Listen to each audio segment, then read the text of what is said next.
Hello everyone. इस video में हम सीखेंगे हीट एंड रेडिएशन के सारे ही कॉन्सेप्ट्स एंड सारे ही फॉर्मूले। So let's begin. The first concept is of temperature scales.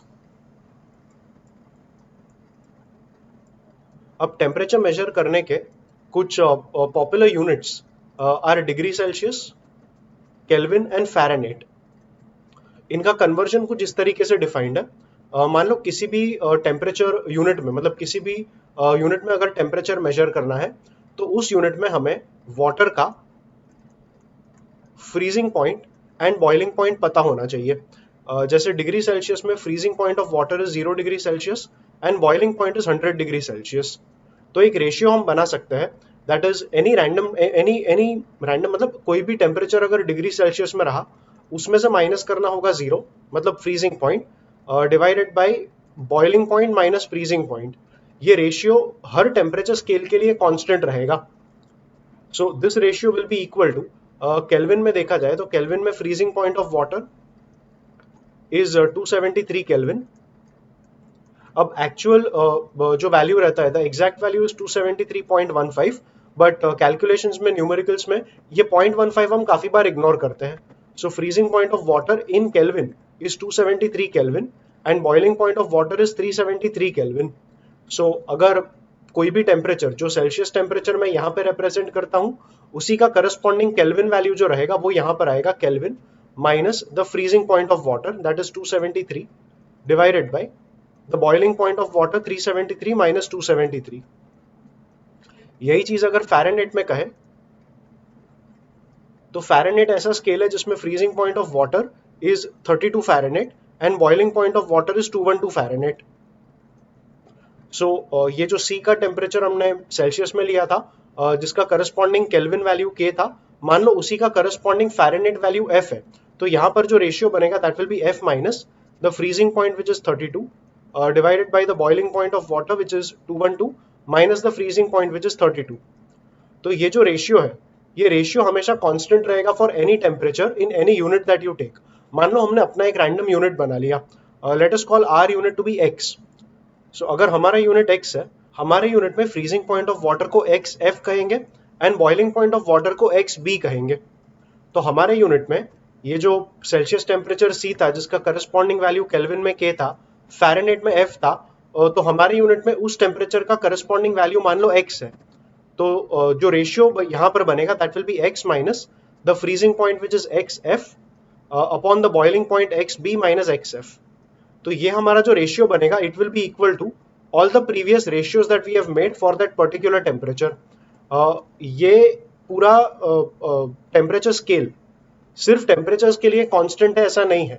अगर कोई वैल्यू लीनियरली वेरी करेगा विद टेम्परेचर, लेट अस से if resistance is a quantity that varies linearly with temperature, resistance बस एक एग्जांपल है, any quantity in physics if it varies linearly with temperature, तो उसके लिए भी ये जो रेशियो है वो कांस्टेंट आएगा। So I am saying if resistance, let's say the resistance is R, varies, ये वर्ड इंपॉर्टेंट है, लीनियरली। थोड़ा बहुत अगर मैथमेटिक्स समझते हो तो ये रिलेशन जो है वो लीनियर रिलेशन है। If you get it fine, if you don't get it just keep in mind, linearly बोलना जरूरी है। So if resistance varies linearly with temperature, then the above ratio will be true for resistance also. So I'm not writing it completely. आप बस समझ लो मैं क्या बोल रहा हूँ। I am saying if resistance varies linearly with temperature, then this entire relation, that entire ratio will be true for resistance also. मतलब मान लो ये हमारा जो टेम्परेचर सी था, के था, एफ था या एक्स था, उस टेम्परेचर पे अगर रेजिस्टेंस आर आया, so R minus the resistance at freezing point of water upon resistance at boiling point of water minus resistance at freezing point of water, ये रेशियो इक्वल रहेगा previous ratios के साथ। So ये ratio equal रहेगा for any physical quantity that varies linearly with temperature and not only for temperatures. तो ये temperature scales के ऊपर काफी बार क्वेश्चंस आते हैं। यहाँ पे अगर फ़ारेनहाइट और सेल्सियस का स्केल हम कंपेयर करें, सो रेशियो था C minus 0 upon 100 minus 0 equal to F minus 32 upon 212 minus 32। इसे थोड़ा सा सिंप्लीफाई करके हमें एक फॉर्मूला मिलेगा for converting a Celsius temperature to Fahrenheit. तो ये 212 माइनस 32 ये हो जाएगा 180 और 100 माइनस 0 ये रहेगा 100. सो ये हो जाएगा c minus 0 which is c upon 100 equal to f minus 32 upon 212 minus 32 which is 180. We can take 180 on the left, so we have f minus 32 equals to 180 into c upon 100. एक तो 0 और 0 cancel होगा, 2 cancel करके 9 upon 5 आएगा, and we can take 32 also on the right. So f becomes 9c by 5 plus 32. मतलब अगर degree Celsius में कोई भी टेम्परेचर है उसे फ़ारेनहाइट में कन्वर्ट करना है तो ये फॉर्मूला हम यूज कर सकेंगे. फॉर एग्जाम्पल अगर सेल्सियस टेम्परेचर मान लो मैंने ले लिया 25 डिग्री सेल्सियस, तो जो करस्पॉन्डिंग फ़ारेनहाइट वैल्यू होगा वो मिलेगा सी को 25 डाल के. सो 25 अपॉन 5 ये 5 आएगा into 9 that will B 45 and 45 plus 32 that will B 77. So 25 degree Celsius becomes 77 Fahrenheit. तो ये थोड़ा इस फॉर्मूला का एप्लीकेशन था. थोड़ा यहाँ पे चेंज इन टेम्परेचर के बारे में भी समझ के रखना. तो काफी बार क्वेश्चन ऐसा पूछता है कि अगर डिग्री सेल्सियस का टेम्परेचर एक सर्टेन वैल्यू से चेंज किया तो करस्पॉन्डिंग चेंज एफ में कितना रहेगा. सो let us say the initial values are F1 is the initial Fahrenheit temperature जिसका सेल्सियस टेम्परेचर C1 था. तो ये रिलेशन फॉलो होगा for the initial temperatures and final temperature में F2 will be 9C2 by 5 plus 32. अगर हम इन्हें subtract कर दे तो F2 minus F1 we will call it delta F. Delta always means change and change always means final minus initial. तो final minus initial F2 minus F1 becomes delta F. That will be इन्हें subtract करेंगे तो 9 by 5 common आएगा and 9 by 5 bracket में बचेगा C2 minus C1 and C2 minus C1 बन जाएगा delta C. So 9 delta C by 5 and 32 minus 32 cancel होगा.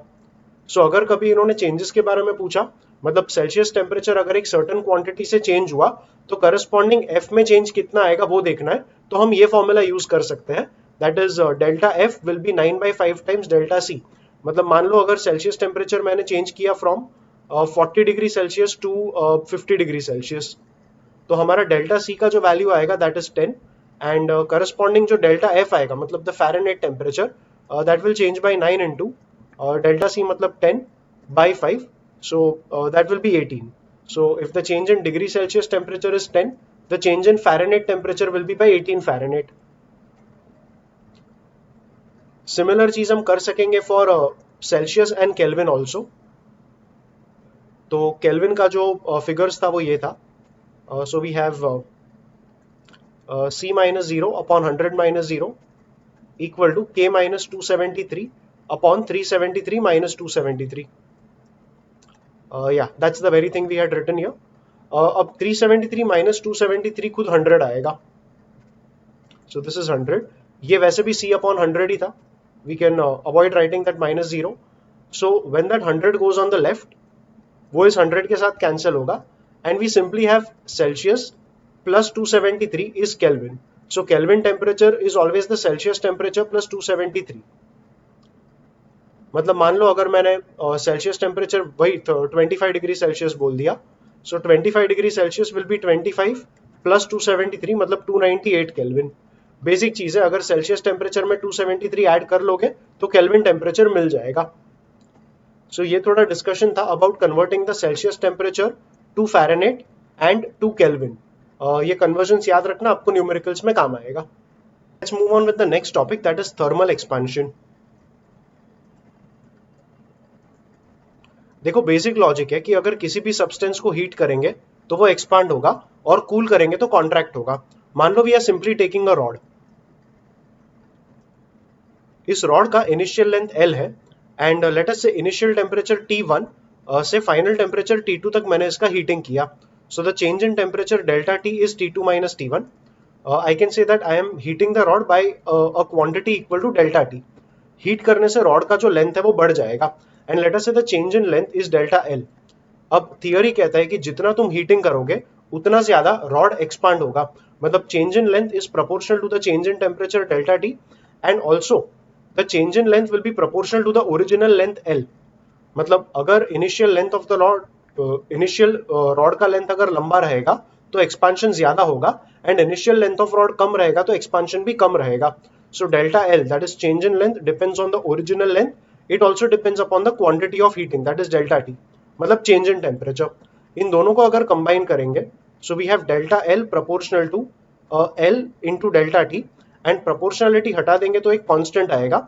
So delta L becomes alpha L delta T. We say alpha over here is the coefficient of linear expansion.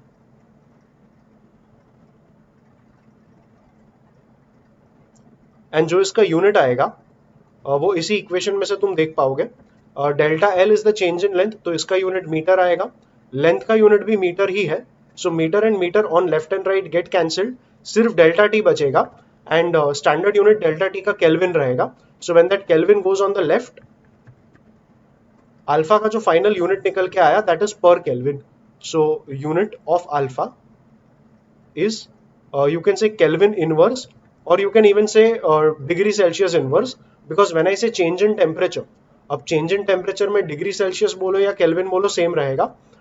So it is per Kelvin or degree Celsius power -1, that is per degree Celsius. Similar चीज हम बोल सकेंगे for aerial and volume expansion. So second case में you take a plate, और plate का भी अगर heating करेंगे तो एरिया बढ़ जाएगा. सो लेट अस से ओरिजिनल एरिया ए था and the area increases by delta A, so the new area becomes a plus delta A. Initial temperature T1 था, मैंने हीटिंग किया अप टिल T2, तो change in temperature T2 minus T1 आया which is equal to delta t. And वही बात, जैसे delta l proportional to delta t था, वैसे ये जो इंक्रीज इन एरिया है that is also proportional to delta t, and increase in area is proportional to the original area also.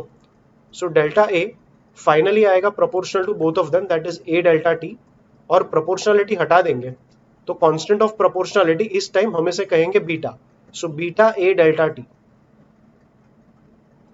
अब जैसे ये coefficient of linear expansion था alpha, वैसे बीटा मतलब coefficient of aerial expansion. जो delta A था उसका यूनिट मीटर स्क्वायर, इसका भी यूनिट मीटर स्क्वायर. सो ये दोनों मीटर स्क्वायर आपस में कट होंगे एंड डेल्टा टी यहाँ नीचे आएगा. सो बीटा का भी जो यूनिट आएगा दैट विल बी पर केल्विन और पर डिग्री सेल्सियस. सो पर केल्विन और पर degree Celsius is the unit of beta. This is I said is the unit of beta. And one more thing, मैंने कहा coefficient of linear expansion, they actually call it temperature coefficient of linear expansion, because ये जो alpha है it's all happening because of heating. So a more appropriate word is temperature coefficient of linear expansion. यहाँ पर भी temperature coefficient of aerial expansion. Same चीज हम volume के लिए भी कह सकते हैं. So initial volume V, heating करके वॉल्यूम डेल्टा V से बड़ा and the final volume is V plus delta V. Heating किया था by a quantity equal to delta T. So जो डेल्टा V है it is proportional to delta T, and delta V is proportional to original volume also. Combine करेंगे so delta V will be proportional to V delta T, and constant of proportionality लेकर आता है तो delta V becomes gamma V delta T. वही बात यहाँ पर जो gamma रहेगा that gamma will be temperature coefficient of, ये aerial था ये linear था, ये हो जाएगा volume expansion. So I'll write that here, gamma is temperature coefficient of volume expansion, and unit वापस वही आएगा because delta V is meter cube, V is meter cube, ये दोनों कट होंगे. so delta T अगर केल्विन में है तो उसे नीचे लेफ्ट हैंड साइड में ले लिया and the unit becomes per Kelvin और per degree Celsius. so ये थोड़ा थर्मल एक्सपेंशन का फॉर्मूला था. मान लो अगर मटेरियल जो भी हमने लिया वो आइसोट्रोपिक मटेरियल है. आइसोट्रोपिक मटेरियल मतलब all properties, rather the properties, not all properties, but properties measured in all directions are identical.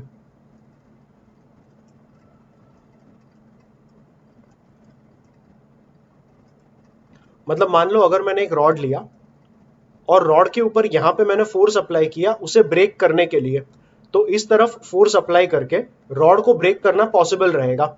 But same force अगर मैं यहाँ पर अप्लाई करूं तो शायद रॉड ब्रेक होगा नहीं। So the strength of rod is more if the force is applied here and strength of rod is less if the force is applied here. ये थोड़ा क्रूड लैंग्वेज हो गया बात करने का, but I hope you get an idea कि अगर इस रॉड का स्ट्रेंथ मैंने मेजर किया इन अ डिफरेंट डायरेक्शन तो स्ट्रेंथ अलग डायरेक्शंस में अलग आया। सो rod becomes N example of an anisotropic material. So anisotropic material मतलब अगर एक सर्टेन प्रॉपर्टी अलग अलग डायरेक्शंस में मेजर करके अलग वैल्यू मिला तो वो पर्टिकुलर प्रॉपर्टी उस so that material will be anisotropic material for that particular property. So isotropic material मतलब अगर कोई प्रॉपर्टी तुमने मेजर किया और हर डायरेक्शन में मतलब मटेरियल के हर ओरिएंटेशन में वो प्रॉपर्टी का वैल्यू अगर सेम आया तो उस मटेरियल को कहेंगे आइसोट्रोपिक मटेरियल। मतलब मान लो यही चीज मैं करता हूं क्यूब के लिए। अब क्यूब में भी you can argue that the strength might be different in different setups because देखो फोर्स अगर एक फेस पे अप्लाई करोगे तो ठीक है, but what if I apply it along the diagonal, तो डायगोनल पे वापस परफॉर्मेंस वेरी करेगा। So you can take a sphere. अगर स्पीयर ले लोगे तो स्पीयर का भी कोई प्रॉपर्टी अगर मेजर करोगे तो वो हर डायरेक्शन में सेम आएगा because it is symmetric in all directions. तो that's an example of an isotropic material for certain properties, not all. कुछ प्रॉपर्टीज निकल आएंगे जो अलग डायरेक्शंस में अलग रहेंगे, but my idea is isotropic मतलब if a certain property measured in all directions gives you the same value, then that material will be an isotropic material for the particular property that we are talking about. So अगर materials isotropic है तो alpha beta gamma में एक relation होगा, that is alpha by 1 will be beta by 2 will be gamma by 3। So कभी अगर numericals में alpha और बीटा फाइंड करना है, मतलब अल्फा और बीटा के बीच में कोई इक्वेशन चाहिए, तो you can say alpha by 1 is beta by 2 and यहां से तुम्हें मिलेगा बीटा इज 2 अल्फा, और you can even equate alpha and gamma. So alpha by 1 is gamma by 3 and rearrange करके मिल जाएगा गैमा इज 3 अल्फा। बट ये सारे जो इक्वेशंस है या मेन तो ये वाला जो इक्वेशन है it is applicable only for isotropic materials. So yeah, that's one more thing about this thermal expansion topic, and let's continue. The next thing is specific heat capacity. Specific heat capacity मतलब एक substance को अगर heat करना है तो हमें heat का requirement रहेगा। Specific heat capacity means heat required to raise the temperature of unit mass. Unit mass मतलब you can take it 1 gram 1 kg whatever, but एक unit mass of a substance का temperature अगर बढ़ाना है by 1 degree Celsius और 1 Kelvin, because 1 degree Celsius या 1 Kelvin का rise in temperature same रहेगा. So that is what you call specific heat capacity.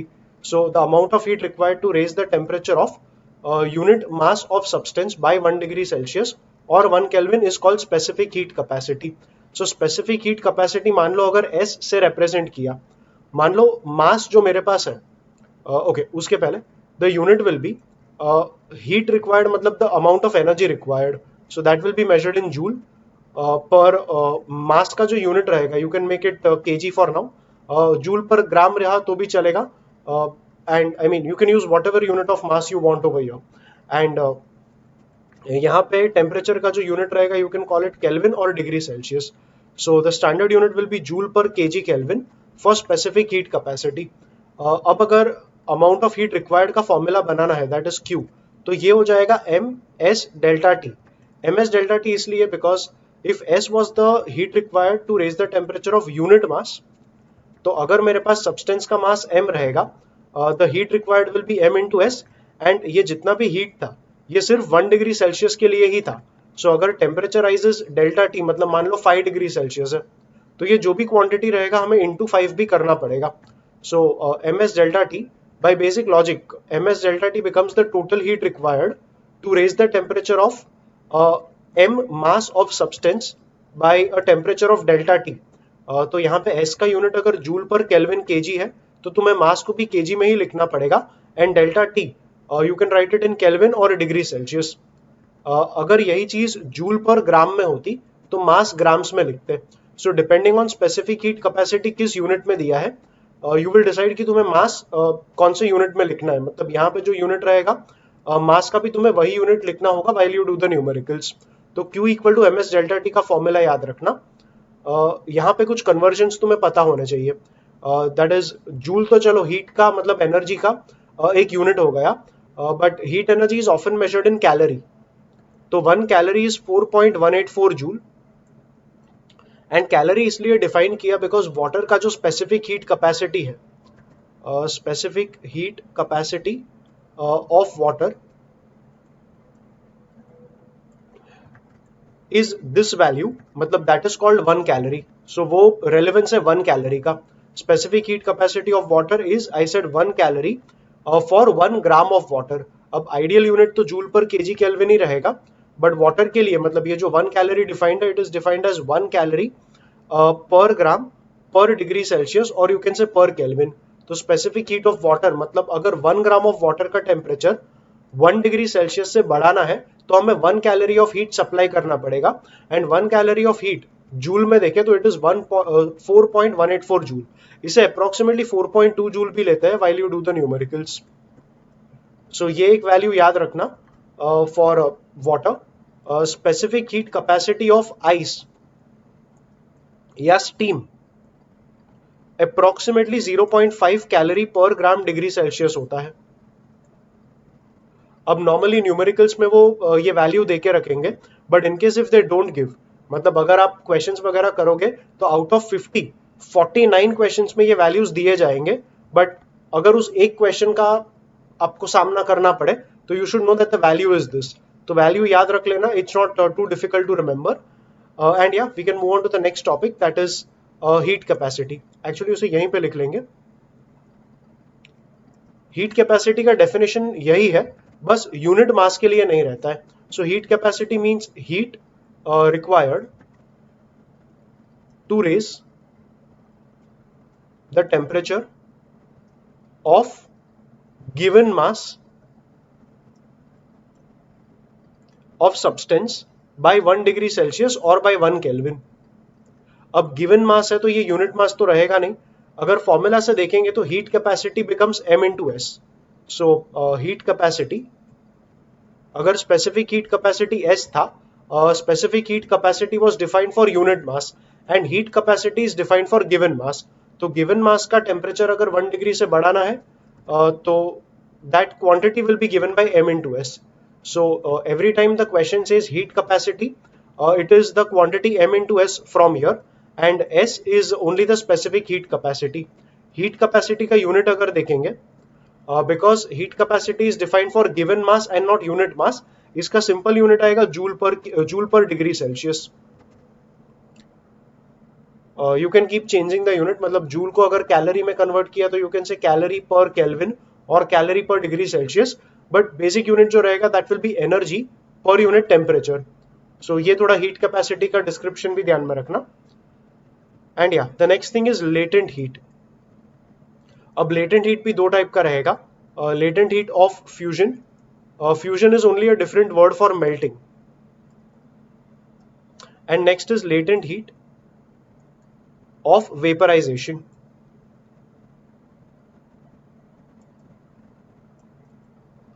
सो मान लो हमने वाटर लिया and water at 0 degree Celsius we all know it's going to freeze, it will be ice. अब ice अगर 0 degree Celsius पे रहेगा तो उसे मेल्ट करके 0 डिग्री सेल्सियस पे अगर वाटर बनाना है तो हमें थोड़ा हीट सप्लाई करना पड़ेगा। ये जो हीट तुमने सप्लाई किया for melting ice to water at the freezing point, उस हीट को कहेंगे लेटेंट हीट ऑफ फ्यूजन। तो ये जो लेटेंट हीट ऑफ फ्यूजन है, इसका डेफिनेशन यही है, it is the heat supplied to a liquid at the freezing point so that it changes from solid to liquid.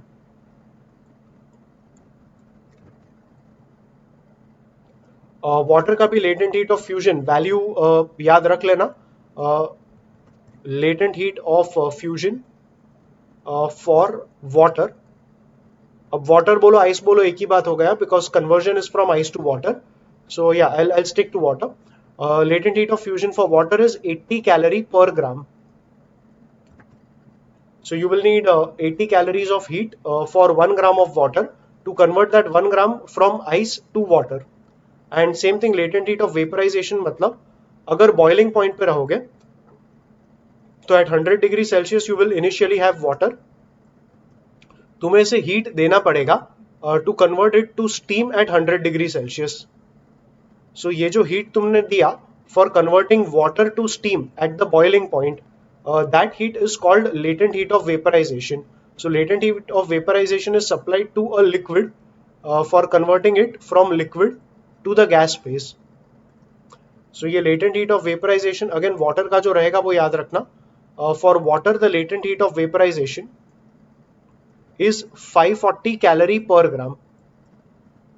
Once again ये values questions में दिए रहेंगे, but just in case they don't give, remember the values for water. So yes, that was some discussion about latent heat. Take the next topic, that is triple point. अब triple point का logic कुछ ऐसा है, अगर solid है तो particles काफी close रहेंगे,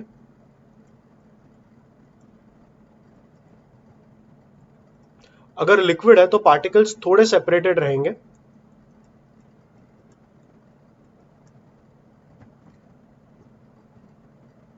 एंड अगर गैस है तो पार्टिकल्स काफी दूर रहेंगे. सो मान लो अगर गैस के ऊपर मैं प्रेशर बढ़ा दूं, if I increase the pressure on a gas, the particles will come closer. And if the particles come closer, if they come very close, तो gas can be converted to a liquid. मतलब pressure बढ़ा के I can liquefy a gas. Pressure increases, then gas can be liquefied. तो मान लो water है, water का जो boiling point है, वाटर का boiling point is 100 degree Celsius, लेकिन ये रहेगा एट 1 एटमॉस्फेरिक प्रेशर. जो नॉर्मल एटमॉस्फेयर का प्रेशर हमारे ऊपर रहता है दैट इज 1 atm. अगर मैं प्रेशर बढ़ा दूं, if pressure is increased and let us से मैं प्रेशर कर देता हूं 5 atm. अब ऐसा है कि वाटर के जो पार्टिकल्स, अब वाटर नहीं है स्टीम रहेगा, बिकॉज एट 100 डिग्री सेल्सियस मान लो मैंने वाटर को बॉईल कर दिया, एंड अब मैंने प्रेशर बढ़ा दिया, तो स्टीम के जो पार्टिकल्स है वो काफी नजदीक आ जाएंगे, एंड लेट अस से ये प्रेशर जो मैंने बढ़ाया वो सफिशिएंट इनफ है to bring the particles so close that they liquefy. So अभी जो बॉइलिंग पॉइंट रहेगा, अभी टेम्परेचर 100 है, बट प्रेशर बढ़ाने की वजह से अभी भी वो वाटर ही है, अभी वो बॉयल हुआ नहीं है. So to make it boil मुझे और ज्यादा हीटिंग करना पड़ेगा. So at an elevated temperature the boiling point will be slightly greater than 100 degree Celsius. तो कहने का मतलब है कि अगर प्रेशर बढ़ा दोगे तो बॉइलिंग पॉइंट भी जो है वो बढ़ जाएगा. Same thing happens to freezing point also. Pressure बढ़ाने से फ्रीजिंग पॉइंट भी बढ़ता है. तो ये जो प्रेशर टेम्परेचर का कर्व रहता है, it looks something like this. इतना इरेज कर लेते हैं.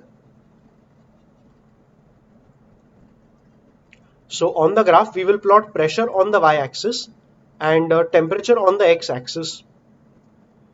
And water के लिए phase diagram कुछ इस तरीके से दिखता है. There is a line here, a line that goes here and a line that goes here. इस रीजन को देखोगे तो इस रीजन में टेम्परेचर काफी ज्यादा है, and somewhere in this part if you see, the pressure is on the lower side. We have lower values of pressure and higher values of temperature. कम प्रेशर एंड हायर टेम्परेचर ये favour करेगा gaseous mode को या system के gas space को. तो यहाँ पे water is going to exist in the gas space. अगर इस रीजन को देखोगे तो टेम्परेचर कम है and the pressures are high. High pressure and very low temperature, मतलब ये कंडीशन फेवर करेगा वाटर के सॉलिड फेज को. मतलब यहाँ पर आइस के फॉर्म में एग्जिस्ट करेगा, यहाँ पर गैस के फॉर्म में एग्जिस्ट करेगा, एंड ये जो इंटरमीडिएट स्टेट है जहां पे pressure is somewhat high and temperature is also intermediate, यहाँ पे तुम्हारा लिक्विड फेज एग्जिस्ट करेगा. सो यहाँ पर वाटर रहेगा, यहाँ पर आइस रहेगा और यहाँ पर स्टीम रहेगा. अगर ये वाला लाइन है 1 atm का, so at 1 atm if I draw a line, you see that this is the temperature this is the temperature at which you are getting conversion of solid to liquid. मतलब ये हो जाएगा freezing point of water. ये temperature scale पे it corresponds to a temperature of 0 degree Celsius and Kelvin temperature कहेंगे तो 273 Kelvin.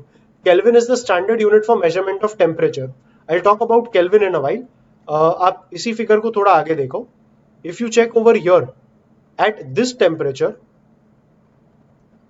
you are getting conversion of liquid to gas. So ये temperature हो जाएगा boiling point of water that is 373 kelvin, मतलब 100 degree Celsius. सो ये थोड़ा influence रहेगा. Like I said, pressure बढ़ाएंगे तो बॉइलिंग पॉइंट भी बढ़ जाएगा. You can see it in the phase diagram only. मतलब अगर मैं प्रेशर, ये 1 atm था ना, प्रेशर अगर बढ़ा के यहां पर ले लूं तो प्रेशर यहां तक लाने से if you see the boiling point at this point, मतलब बॉइलिंग पॉइंट इधर आया, मतलब लिक्विड टू गैस का कन्वर्जन मिला इस पॉइंट पे, और ये टेम्परेचर 373 केल्विन के कंपेयर में बड़ा है. So that observation is being seen in the phase diagram also, that pressure बढ़ाने से बॉइलिंग पॉइंट भी बढ़ जाएगा. सो या that is one discussion, a theoretical point of the phase diagram. अब ट्रिपल पॉइंट मतलब क्या? If you check this point on the graph, इस पॉइंट पे सॉलिड, लिक्विड एंड गैस, ये तीनों फेजेस कोएग्जिस्ट करेंगे. So a point where all three phases coexist is called triple point.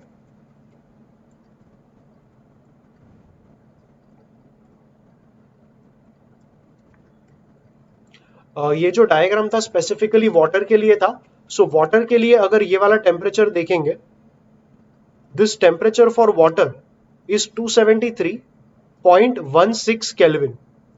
273.16 kelvin is the triple point of water. मतलब इस point पे solid, liquid, gases तीनों phase coexist करेंगे for water. And ये जो फ्रीजिंग पॉइंट था, exact value अगर बोलूं तो this is 273.15 kelvin. So the freezing point of water and the triple point of water are very very very close to each other. Boiling point का भी जो exact value रहेगा that will be 373.15 Kelvin. ये जो pressure है at triple point of water, the pressure is, it's very low pressure. It is actually approximately 0.006 atm. So not that ये value कभी कोई पूछेगा, but at least for water if you can remember all these values, शायद कहीं पे काम आ जाए. So या remember these values if possible. बाकी एग्जाम्स में इतना ज्यादा पूछा नहीं है. There is one correction I want to make. मैंने कहा प्रेशर बढ़ने से बॉइलिंग पॉइंट बढ़ेगा, this is true.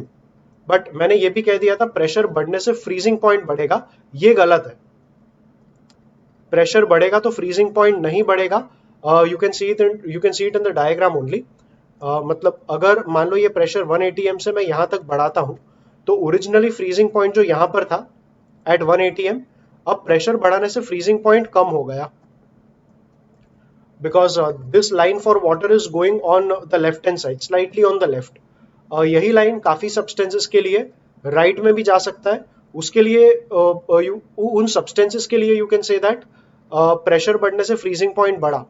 But that trend, ये सॉलिड लिक्विड का जो लाइन रहेगा वो ट्रेंड हर सब्सटेंस के लिए अलग तरीके से मिलेगा. बट गैस एंड लिक्विड के लिए ये लाइन ऐसा ही रहेगा. मतलब you can't have the liquid gas line going in this direction. There may be very very few exceptions, but by and large हर मटेरियल का लिक्विड गैस का जो लाइन रहेगा वो ऐसा ही रहेगा. In short, if pressure increases then boiling point of a liquid is also going to increase. ये वाला ट्रेंड करेक्ट रहेगा for all liquids. Let's continue. अब ये जो टॉपिक हमने पढ़ा, ये latent heat of fusion and vaporization वाला एंड स्पेसिफिक हीट कैपेसिटी वाला, उसमें न्यूमेरिकल्स कुछ इस टाइप के पूछेंगे. If 10 grams of ice, let us say at -5 degree Celsius is added to let's say 40 grams of water at 60 degree Celsius, then find the final temperature.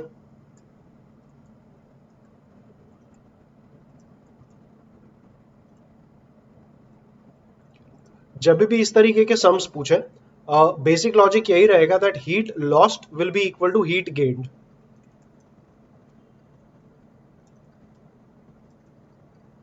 अब ice -5 पे था और वाटर 60 पे था, तो जो भी फाइनल टेम्परेचर आएगा वो इनके बीच में ही आएगा। मतलब ये जो वाटर है it is going to lose heat and that entire heat will be taken away by ice. So ice is going to gain heat. So heat lost by water, we will calculate that by ms delta t. The mass of water is 40. S मतलब specific heat capacity of water, ये था 1 calorie per gram degree Celsius. So into 1 into let us say the final temperature is T. तो जो delta T आएगा that will be 60 minus T. यहाँ पे ये समझना जरूरी है कि 60 माइनस टी लिखना होगा बिकॉज जो फाइनल टेम्परेचर है that will be lesser than 60 degree Celsius. तो जो चेंज इन टेम्परेचर लिखेंगे वो 60 माइनस टी लिखना होगा। एंड अगर टी बड़ा होता 60 छोटा होता तो हम टी माइनस 60 लिखते। हीट गेन्ड ये थोड़ा ट्रिकी है। 10 ग्राम ऑफ आइस एट -5, पहले इसका टेम्परेचर बढ़ेगा और -5 से 0 तक जाएगा। तो पहला क्वांटिटी आएगा हीट गेन फॉर आइस के लिए bye the formula ms delta T. m मतलब 10, specific heat capacity for ice is 0.5 into delta T, मतलब -5 से 0 गया तो डेल्टा टी आएगा 5 प्लस अब 0 डिग्री सेल्सियस पे आइस को कन्वर्ट करना था वाटर में, तो लेटेंट हीट लगेगा। Latent heat for fusion for ice was 80 calorie per gram, so that will be 80 multiplied by you had taken 10 grams of ice, so 80 into 10, इतना latent heat हमें लगेगा for converting ice to water. अभी ये water आया eight 0 degree Celsius, अब 0 से लेके उसे फाइनल टेम्परेचर टी तक भी जाना था, तो इसके लिए हीट रिक्वायर्ड वापस रहेगा ms डेल्टा टी। m मतलब it will B 10 grams only.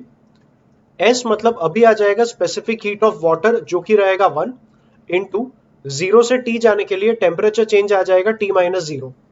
सो ये एक बार इक्वेशन बन गया, फिर मैथमेटिकल सॉल्विंग ही है, बट मेनली जो इस कॉन्सेप्ट पे सम्स आएंगे वो इसी लॉजिक पे बेस्ड रहेंगे that heat loss must be equal to heat gained.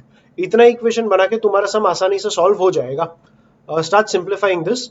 So when you open the bracket it is 40 into 60 means 2400 t minus 40 t, sorry 2400 minus 40 t equal to 10 into 0.5 is 5 into 5 मतलब 25 plus this is 800 plus इसे open करेंगे तो ये आएगा 10t। अब 40t को right में ले लेंगे एंड 800 को लेफ्ट में ले लेंगे। 2400 minus 800 is 1600 minus 25 is 1575 equal to right में 40t जाएगा तो 40t plus 10t will make it 50t। So the final temperature is 1575 upon 50। अगर 10 को जाने देंगे तो 157.5 upon 5, and when we finally divide it will be 331.5, so 31.5 degrees Celsius, that becomes the final temperature of the entire mixture. So इस type के थोड़े बहुत numericals बनेंगे। Definitely practice more numericals. इस वीडियो में ज्यादा न्यूमेरिकल्स नहीं लिए हैं because I am focusing more on the theory, but या that's a sample example, sample some जो ये जो फॉर्मूला हमने सब पढ़ा था इसके ऊपर पूछे जाते हैं। Let's continue. अब जो मोड ऑफ हीट ट्रांसफर रहते हैं,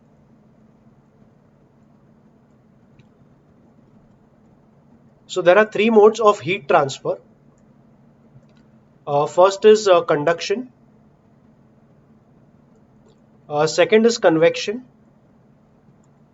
एंड थर्ड इज रेडिएशन। अब कंडक्शन मतलब हीट इज ट्रांसफर्ड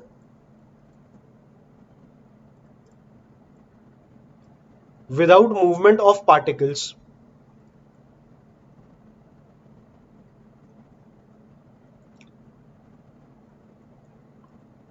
मतलब मान लो एक मेटल का रॉड है और मेटल के रॉड को मैंने यहां पर हीट सप्लाई किया, that heat passes through the rod, rod वहीं का वहीं रहेगा, रॉड के पार्टिकल्स वहीं पे रहेंगे, but that heat will pass through the rod and ये हीट जो ट्रांसफर हुआ it is transferring without the movement of particles. So whenever heat is transferred without particle movement that mode of heat transfer is called conduction. फिर convection, इसमें heat transfer होगा with the movement of particles. मतलब मान लो अगर मैंने water लिया और वाटर को बॉईल करना शुरू किया तो नीचे का जो पार्ट रहेगा, नीचे का वाटर पहले हीट अप होगा, that water when it gets heated up it moves to the top of, जो भी पानी था उसके टॉप पे ये हीटेड पानी चला जाएगा, and the colder water will come down. So यहाँ पे वाटर पार्टिकल्स का एक्चुअल मूवमेंट हुआ. So whenever the heat transfer happens by the movement of particles, that mode of heat transfer is called convection. And finally radiation. इन दोनों में अगर देखोगे तो तुम्हें मीडियम का रिक्वायरमेंट रहेगा. मतलब यहाँ पे भी हीट ट्रांसफर के लिए तुम्हें वाटर का जरूरत था, यहाँ पे भी हीट ट्रांसफर के लिए रॉड का जरूरत था. Means you need a medium for transferring heat. तो अगर मीडियम का रिक्वायरमेंट रहेगा तो कंडक्शन कन्वेक्शन होगा. रेडिएशन में there is no requirement of medium.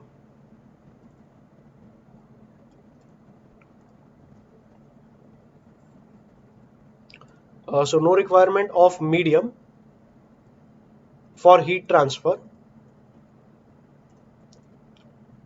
In fact, heat is transferred by electromagnetic radiation.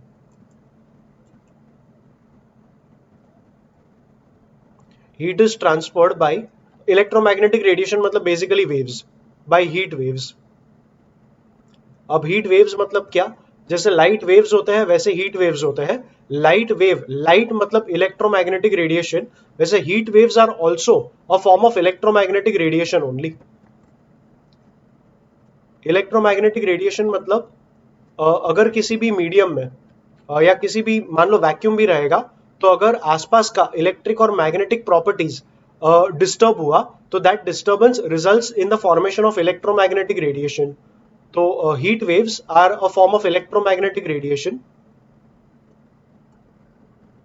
And किसी भी मटेरियल के पास अगर हीट रहेगा तो ये रेडिएशन तो परफॉर्म करने ही वाला है. मतलब अगर मान लो तुमने एक हीटेड ऑब्जेक्ट को वैक्यूम में डाल दिया है, हीटेड ऑब्जेक्ट को आप स्पेस में लेके जाते हो, तो स्पेस में आसपास में वैक्यूम है, there is no medium around, तो कंडक्शन या कन्वेक्शन पॉसिबल नहीं रहेगा.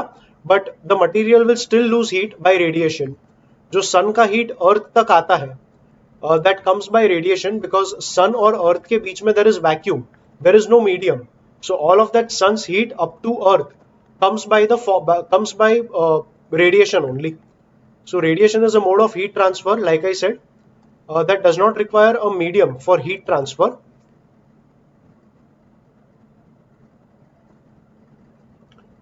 And जो heat transfer रहेगा, the heat transfer is going to happen by heat waves, and heat waves are basically electromagnetic waves only. So yeah, these are three modes of heat transfer. And in तीनों के ऊपर कुछ numericals होंगे, वो हमें करने होंगे. So take the first one, that is conduction. So let's say for example there is a rod. Rod का left side I am maintaining it at a temperature T1 and the right side I am maintaining it at a temperature T2. T1 is greater than T2. So क्योंकि T1 बड़ा है, T2 छोटा है, heat is going to flow from the left end to the right end. So I have a flow of heat from left to right. Let us say the amount of heat flowing is Q, and per unit time कितना heat flow करेगा, that will be Q by T. So amount of heat flowing per unit time is Q by T. That will be proportional to ये जो cross sectional area है rod का, अगर area ज्यादा रहेगा तो हीट फ्लो भी ज्यादा रहेगा. So the amount of heat flowing per unit time is proportional to the cross sectional area of the rod. Also ज्यादा हीट फ्लो करेगा अगर ये टेम्परेचर का जो डिफरेंस है वो ज्यादा रहेगा. मतलब अगर T1 बहुत बड़ा, T2 बहुत छोटा रहेगा, तो हीट का फ्लो काफी फास्ट रहेगा. एंड अगर ये टेम्परेचर डिफरेंस कम रहेगा तो हीट का फ्लो थोड़ा स्लो रहेगा. Basically Q by T will also depend on the temperature difference. So into आ जाएगा डेल्टा टी. डेल्टा टी मतलब T1 minus T2, that is temperature difference between both the ends. And ये inversely proportional रहेगा length of the rod के साथ. मतलब अगर length ज्यादा रहेगा तो हीट को फ्लो होने में टाइम लगेगा, एंड लेंथ कम रहेगा तो हीट फ्लो काफी फास्ट रहेगा. So Q by T inversely proportional to L रहेगा. सो अगर ये प्रोपोर्शनलिटी यहां से हटा दे, so Q by T is K A delta T upon L. ये तुम्हारा हीट फ्लो का इक्वेशन हो जाएगा. You can say Q by T is the rate of flow of heat. Rate of flow of heat मतलब amount of heat flowing per unit time, इसका जो unit आएगा that will be joule per second. You can also say calorie per second और basically energy per unit time, but standard unit में लिखूं तो this will be joule per second. फिर जो area रहेगा that area of cross section, इसका unit आ जाएगा metre square. Delta T, in fact delta T upon L का जो टर्म है that is called temperature gradient.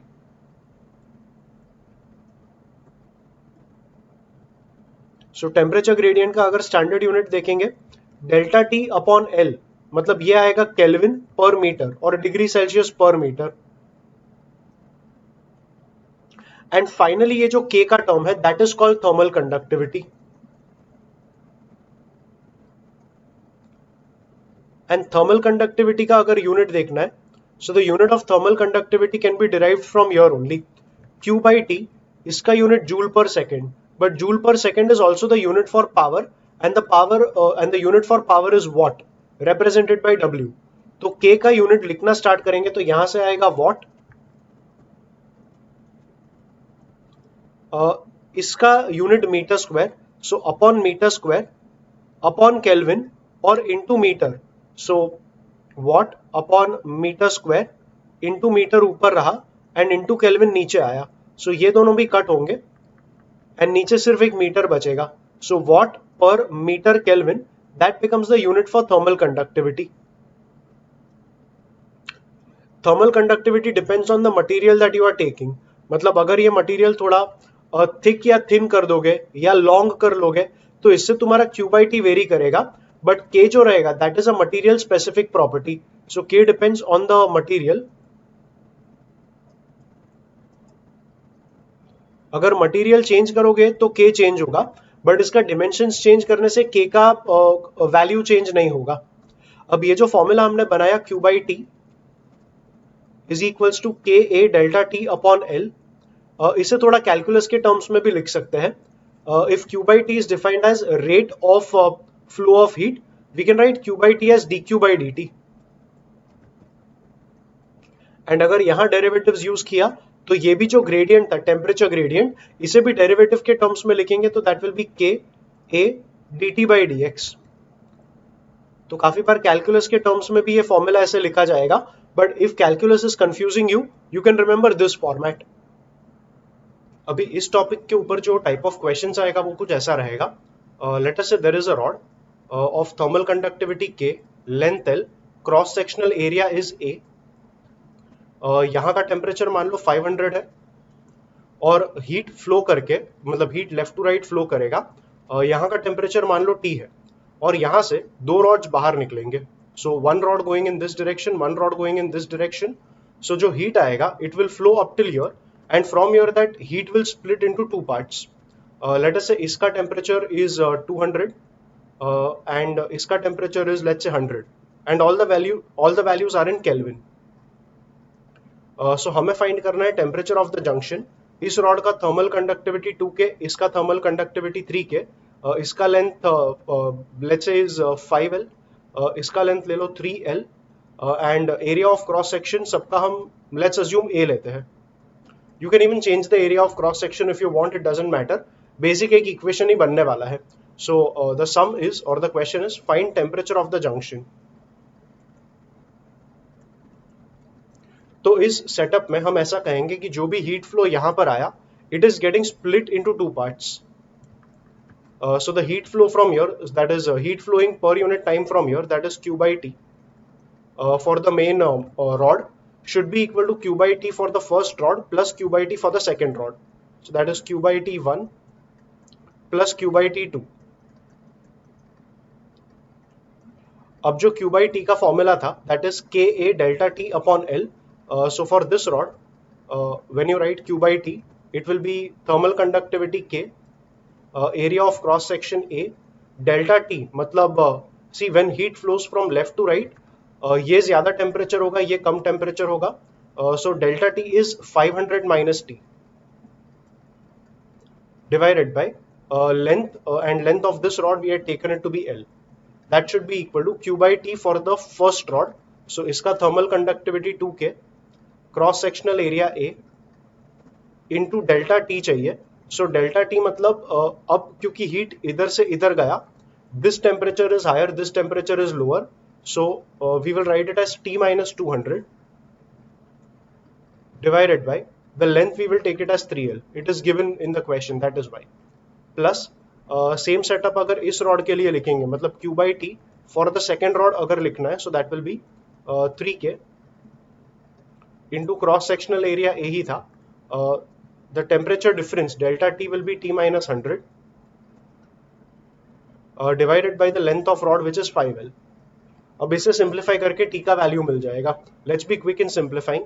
के ए थ्रू आउट कैंसिल होगा, you can even cancel L through out, so the leftover terms here are 500 minus t equal to, it's 2 से multiply करेंगे, so 2t minus 400 upon 3 plus we have 3 से multiply करके 3t minus 300 upon 5।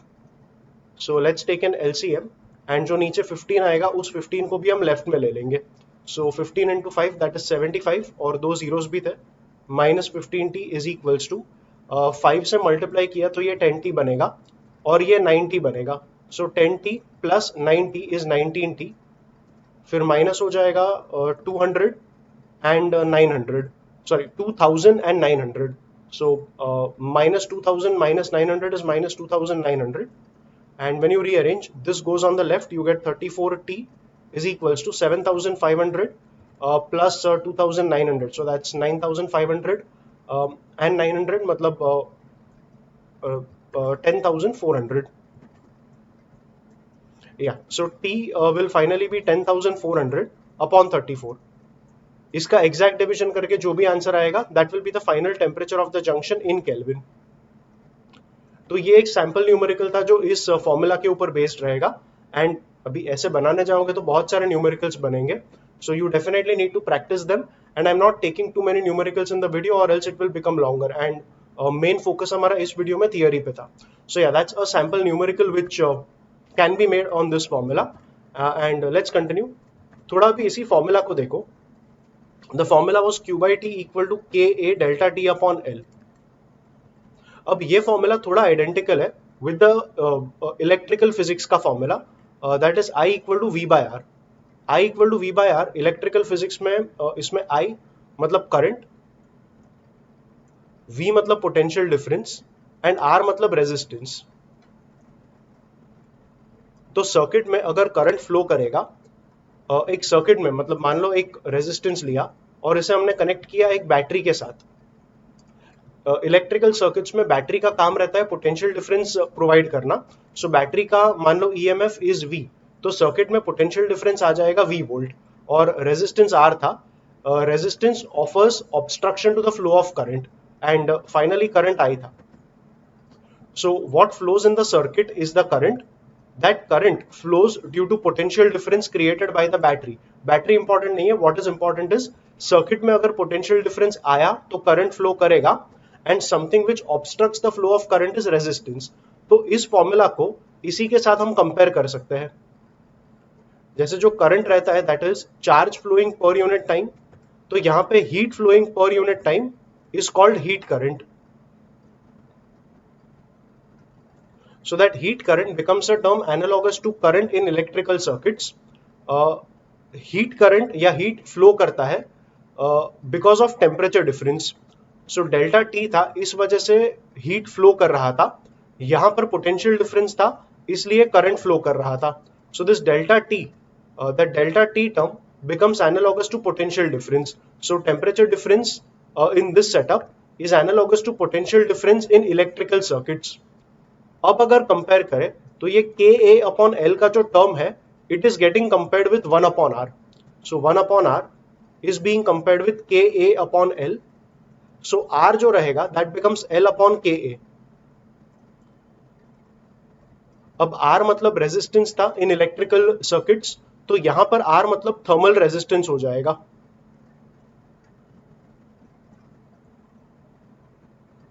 तो ये conduction के case में मतलब अगर हीट कंडक्ट होने वाला है तो इस फॉर्मूला में ये पूरा कंपैरिजन करके we get that thermal resistance of a rod is given by the formula L upon K A. And ये थर्मल रेजिस्टेंस का कॉन्सेप्ट वैसे ही अप्लाई होगा जैसे इलेक्ट्रिकल फिजिक्स में होता था। मतलब अगर दो रेजिस्टेंस सीरीज में कनेक्ट रहते थे, अगर ये R1 था और ये R2 था, तो equivalent resistance R was R1 plus R2। यहां पर भी वही बात, अगर दो रॉड्स को हमने सीरीज में कनेक्ट कर दिया, if this is rod 1, this is rod 2 connected in series, तो इनका जो टोटल रेजिस्टेंस आएगा that will also be R1 plus R2। So the total resistance R can be written as, अगर इसका लेंथ L1 है, I mean R is L upon K, so you can write it as L1 upon A1 K1 plus L2 upon A2 K2. If you find equivalent resistance by this formula, you can use that equivalent resistance in this very equation. अगर इसी equation को देखें तो Q by T is delta T and Ka upon L, ये R था in the denominator. So ये भी एक मेथड हो जाएगा इस फॉर्मूला को रीराइट करने का, एंड इसी आर को तुम यूज कर पाओगे in the same formula. Like if late us से यहाँ का टेम्परेचर T1 और यहाँ का T2, तो जो डेल्टा T आएगा that will be T1 minus T2, and you can say that the heat flowing per unit time through the entire rod that will be delta T, मतलब the total temperature difference divided by the resistance which you got by this formula. So ये थोड़ा एक थोड़ा बहुत modification हो गया of the formula we learned over here for conduction. तो same चीज पैरेलल में भी बोल पाएगा। So if two resistors are connected in parallel, electrical physics में अगर ये R1 था और ये R2 था, तो इलेक्ट्रिकल फिजिक्स में इक्विवेलेंट रेजिस्टेंस का ये रेसिप्रोकल वाला फॉर्मूला यूज करते थे। यहाँ पर भी सेम फॉर्मूला एप्लीकेबल रहेगा। R was L upon Ka, so if I am having two rods connected in parallel, so मान लो यहाँ से हीट फ्लो आया and that heat is getting split into both the rods, तो 1 by R, मतलब इसका अगर ये रॉड 1 है और ये रॉड 2 है, so 1 by R मतलब L upon AK for the total setup will be R1 मतलब L1 upon A1 K1 plus R2 के लिए L2 upon A2 K2। Actually अगर इस सेटअप को देखेंगे तो A1 एंड A2 अलग रहेगा, but the length of both the rods we can treat them to be equal.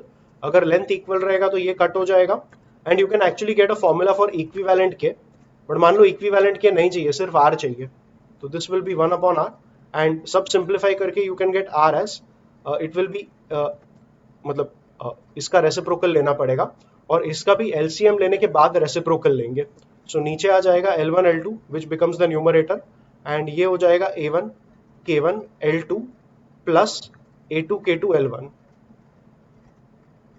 अब इतना फॉर्मूला कोई पूछने वाला है नहीं, you should only know how the entire concept works in comparison with electrical physics. तो जो इलेक्ट्रिकल फिजिक्स में कर रहे थे वो तुम यहाँ पर भी कर पाओगे for conduction of heat through a rod. मतलब इस कॉन्सेप्ट में तुम सेम इलेक्ट्रिकल फिजिक्स का लॉजिक भी अप्लाई कर पाओगे। सो या this was something about conduction. मैंने डिस्कस किया था कि modes of heat transfer total 3 रहेंगे, इसमें हमने कंडक्शन स्टडी किया और उसके जो न्यूमेरिकल था वो भी हमने देखा। अब कन्वेक्शन में I said heat will be transferred with the actual movement of particles. Convection में जो न्यूमेरिकल आएगा that will be based on Newton's law of cooling. So Newton's law of cooling का स्टेटमेंट ऐसा रहेगा that rate of cooling of any body, rate of cooling मतलब rate of drop of temperature, so the rate at which temperature drops is proportional to the excess temperature of body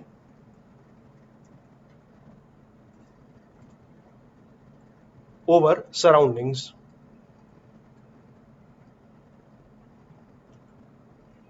मतलब जो rate of cooling है that will be dt by dt, जहां पर t मतलब temperature of the body and small t मतलब time.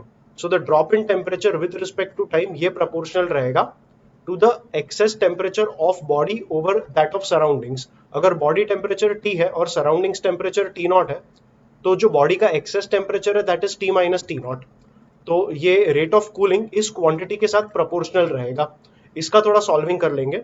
So we will have dt by dt is equals to, now see the temperature is dropping, so dt by dt अगर proportionality हटा देंगे तो एक तो कांस्टेंट ऑफ प्रोपोर्शनलिटी k आएगा, but we put a negative sign because temperature is reducing with time.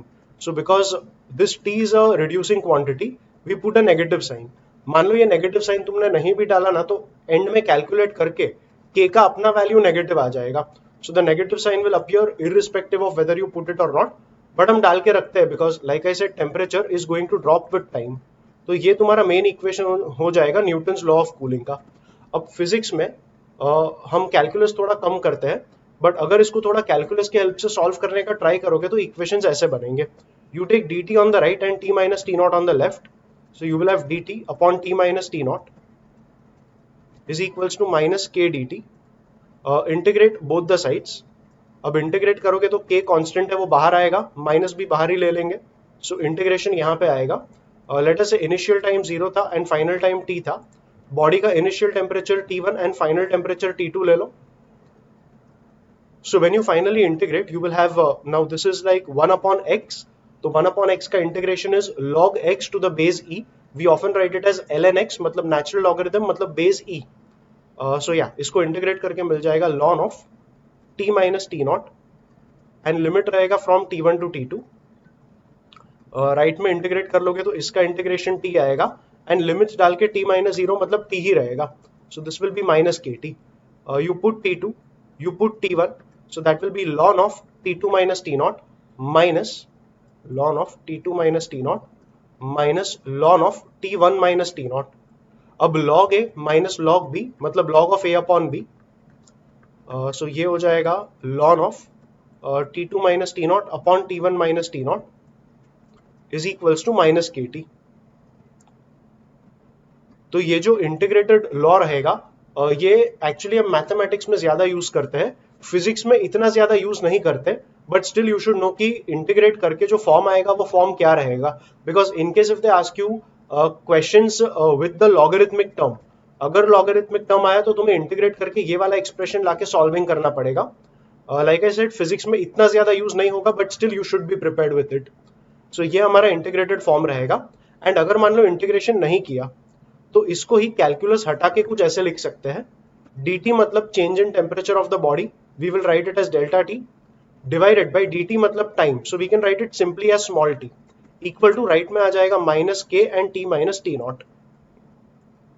So physics के numericals इस formula को यूज करके ज्यादा सॉल्व होते हैं।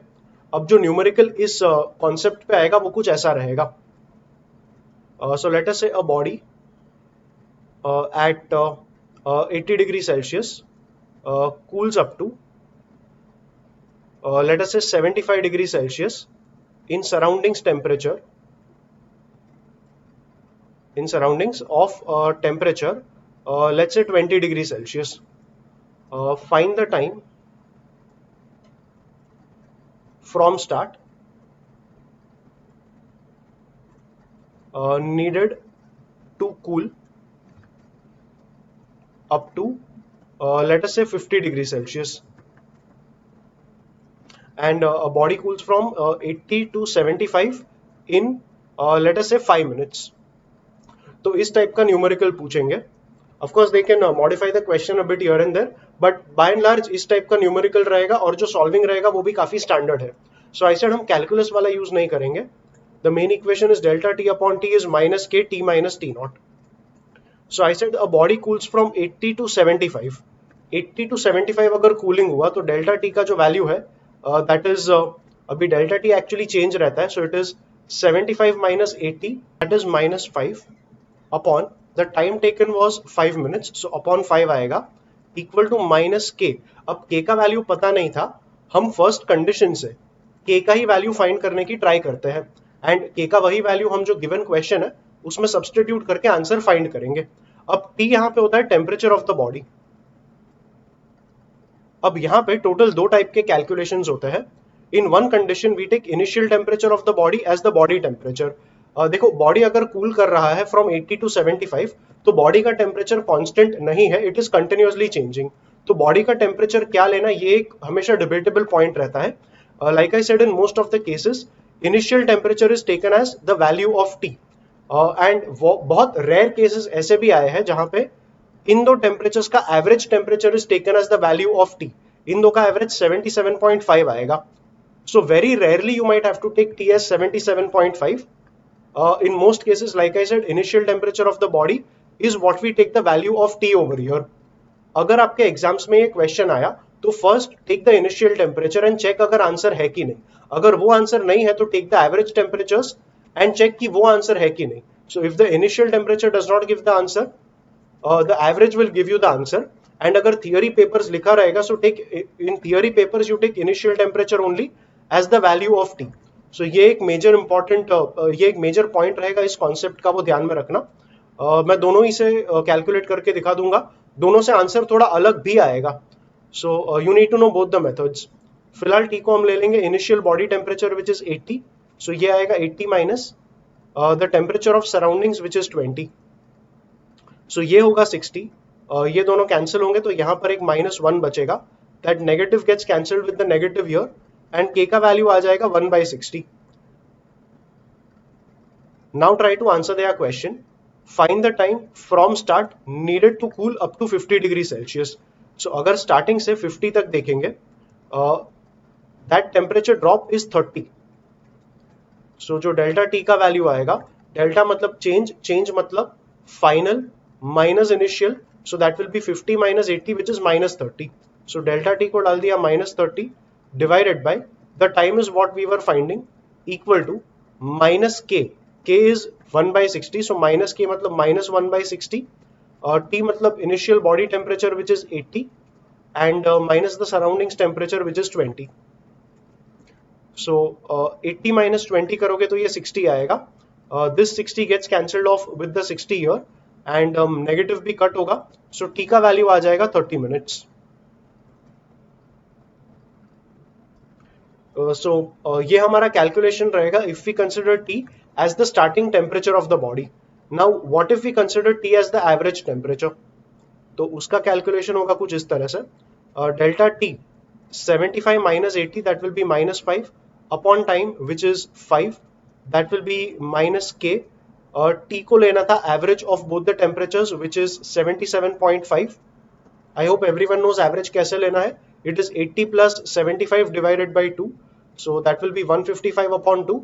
Divide करके आएगा 77.5 minus the surroundings temperature which is 20. तो ये हो जाएगा 57.5 and k आ जाएगा 1 upon 57.5. And you will use that k in the step over here. So यहाँ पर अगर देखना है तो delta t will be 50 minus 80 again which is -30 divided by the time will be t equal to k मतलब इस case में -1 upon 57.5. के 1 अपॉन 57.5 ही था, फॉर्मूला में एक नेगेटिव पहले से था. Now the temperature here to be taken is the average of these temperatures. इनका एवरेज लोगे तो 80 plus 50 divided by 2, so 130/2 that will be 65 and minus the surroundings temperature which is 20. तो 65 माइनस 20 ये आ जाएगा 45. So we will have ये negative भी cut हो जाएगा. 30/t is equals to 45 upon 57.5. You can cancel 30 and 45 with 15. So यहाँ पर आएगा 2, यहाँ पर आएगा 3. Is this divisible by 3? No, it's not. So t का जो वैल्यू आएगा यहाँ से, that will be 2 into 57.5. So 52s are 100 and 115 हो जाएगा ये. So 115 upon 3.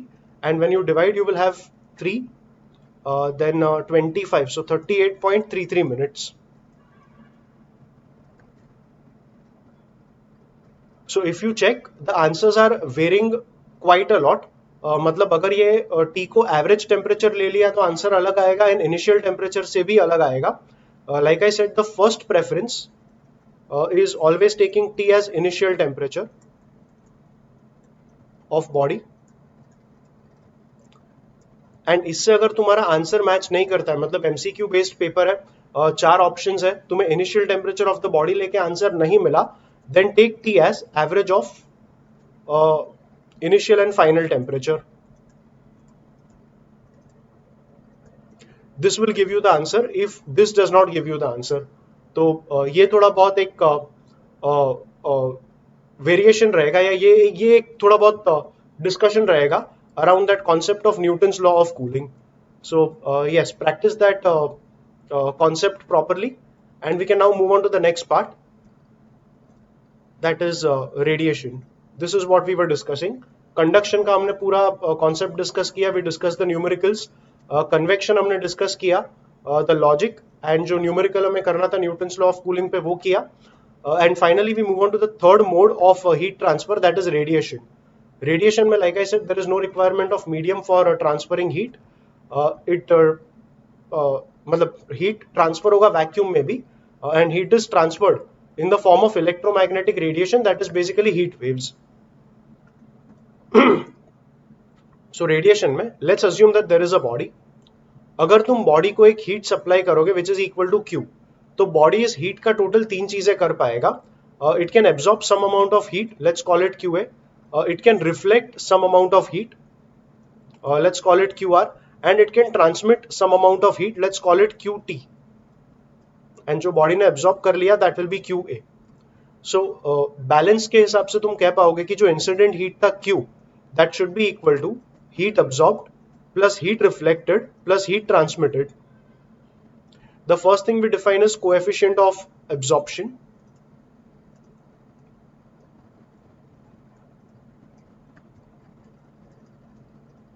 So coefficient of absorption is represented with small a, and that is heat absorbed upon the total heat supplied to the body. Next is coefficient of reflection, represented by small r. ये हो जाएगा QR upon Q, मतलब heat reflected by the body upon total heat supplied to the body. And finally coefficient of transmission, that will be small t, that is heat transmitted by the body, which is QT, divided by total heat supplied to the body, which is Q. Clearly अगर a plus r plus t करोगे, so that will be this plus this plus this, denominators are same, so that will be QA plus QR plus QT, which is equal to Q only. So Q upon Q total करके आएगा 1. ये completely एक theoretical part था, इसके ऊपर numericals है भी नहीं, और बुक में था तो मैंने भी डिस्कस कर लिया. And we can move on to the next part. अब अगर किसी भी बॉडी का कोएफिशिएंट ऑफ एब्जॉर्प्शन 1 आया तो R 0 आएगा, T 0 आएगा. इसका मतलब ये रहेगा कि अगर तुमने कुछ हीट सप्लाई किया बॉडी को, तो ये बॉडी पूरा का पूरा हीट अब्सॉर्ब कर लेगा. Neither it will reflect anything nor it will transmit anything. If you are supplying 100 joule of heat to the body, it will absorb entire 100 joule. So ऐसे बॉडीज जो सारा का सारा हीट अब्सॉर्ब कर लेंगे, इसे कहते हैं perfectly black body.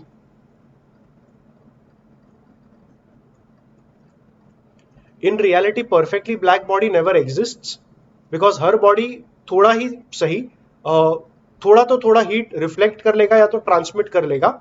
Any body is not perfect, तो कोई भी बॉडी परफेक्टली उसका A इक्वल टू 1 आएगा नहीं. सो perfectly black body is a theoretical concept, but practically perfectly black body बनाने का हम ट्राई कर सकते हैं. Like it won't absorb literally everything, but 99.999% तक हीट एब्सॉर्ब कर सकता है एक सर्टेन टाइप का body. So the shape of the body looks like this.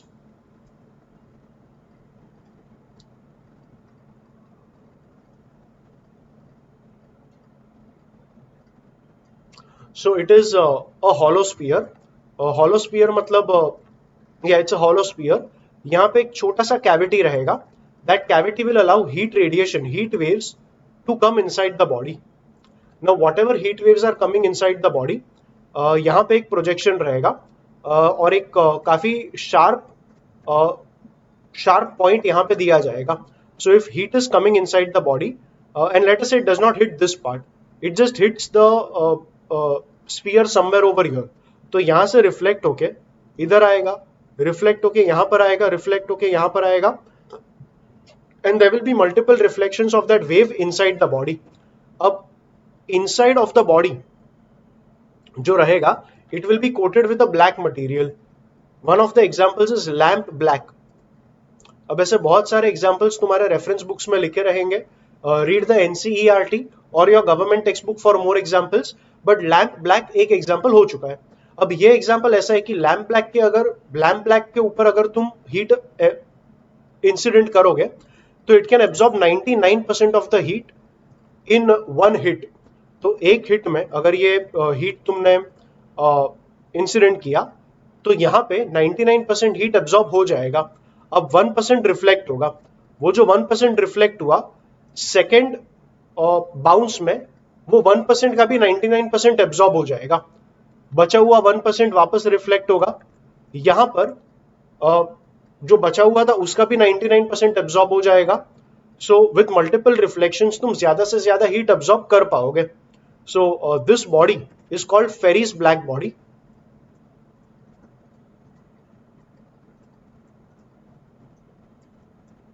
And it acts very close to a perfectly black body.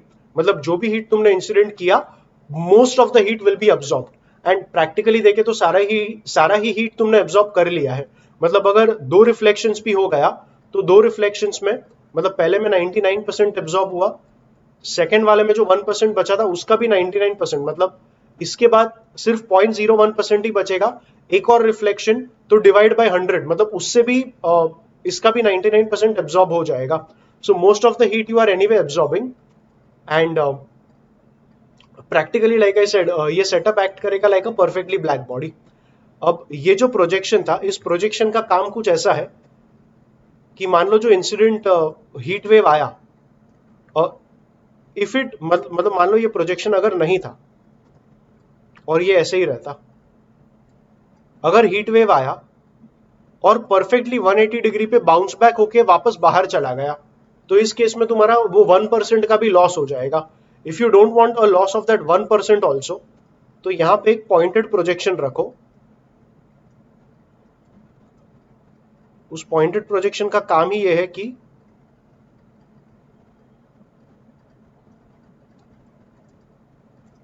मान लो कोई heat wave एकदम ऐसे परफेक्ट आता है, तो ये जो पॉइंटेड एज है वो हीट वेव को पूरा का पूरा स्कैटर कर देगा, and once you scatter the wave there will be multiple reflections on this side and this side. तो जो भी हीट था वो वापस most of it will get absorbed. तो ये प्रोजेक्शन का काम वही था कि वो जो हीट वेव परफेक्ट एंगल पर आएगा जो 180 पे रिफ्लेक्ट होने वाला था, वो उसको भी जाने नहीं देगा, and the setup ensures that whatever heat you have incident will be perfectly absorbed. ये जो inner region रहेगा that will be coated with a metal like nickel, and यहाँ अंदर वैक्यूम रहेगा। वैक्यूम इसलिए है बिकॉज अगर वैक्यूम रहेगा तो कंडक्शन कन्वेक्शन से तुम्हारा हीट लॉस हो नहीं पाएगा, एंड निकल इसलिए है बिकॉज जो भी थोड़ा बहुत हीट लॉस तुमने रेडिएशन से किया था, वो रेडिएशन वाला हीट भी ये इनर सरफेस ऑफ निकल वो एब्जॉर्ब कर लेगा। So whatever heat you are absorbing, ये वैक्यूम और निकल प्लेस करके you are ensuring that the absorbed heat is not lost by conduction and convection because of vacuum, and radiation का जो heat loss रहेगा वो भी निकल absorb कर लेगा। So whatever heat you are absorbing you are ensuring that you are not losing out that heat. So yeah ये थोड़ा फेरिस ब्लैक बॉडी के आसपास का डिस्कशन था। आई वुड रेकमेंड इसे एनसीईआरटी या अपने जो भी गवर्नमेंट टेक्स्ट बुक या जो भी रेफरेंस है आपके पास उसमें से रीड करो। Once again it's a theoretical topic, ज्यादा क्वेश्चंस इस पे पूछेंगे नहीं, बट वंस अगेन बुक में है, so we have discussed and we will move on to the next part. The next thing is Kirchhoff's law. Kirchhoff's law का बहुत basic meaning है, एक बॉडी अगर लिया और वो हीट रेडिएट करेगा, a body can radiate only that heat which it can absorb. अगर बॉडी कोई हीट एब्जॉर्ब ही नहीं कर पाएगा तो वो रेडिएट कैसे करेगा? So Kirchhoff's law says that coefficient of absorption for a body will be equal to the coefficient of emission. अब कोएफिशिएंट ऑफ एब्जॉर्प्शन हमने थोड़ी देर पहले ही पढ़ा, it is the amount of heat absorbed by the body divided by the amount of heat you had supplied to the body, तो वो रहेगा coefficient of absorption. And coefficient of emission का डेफिनेशन होता है E अपॉन EB। अब यहां पर E मतलब it is emissive power of the body, and emissive power मतलब it is energy emitted by the body, मतलब ये जो energy radiate करेगा that energy radiated by the body per unit area per unit time. तो emissive power का अगर unit लिखेंगे, the unit will be energy radiated by the body, ये joule में रहेगा, per unit area per unit time मतलब upon आएगा metre square and time के लिए आएगा second, and joule per second मतलब ये हो जाएगा वॉट। तो this can also be written as what per metre square. So E मतलब emissive power of the body, definition मैंने अभी बताया, and unit watt per metre square आएगा। एंड ईबी जो है it is emissive power of a perfectly black body of same shape same dimensions, same shape same dimensions, exactly the same body but perfectly black अगर रहेगा तो। And same shape same dimensions लिखने के बदले you can just say of an identical body, of an and exactly identical body.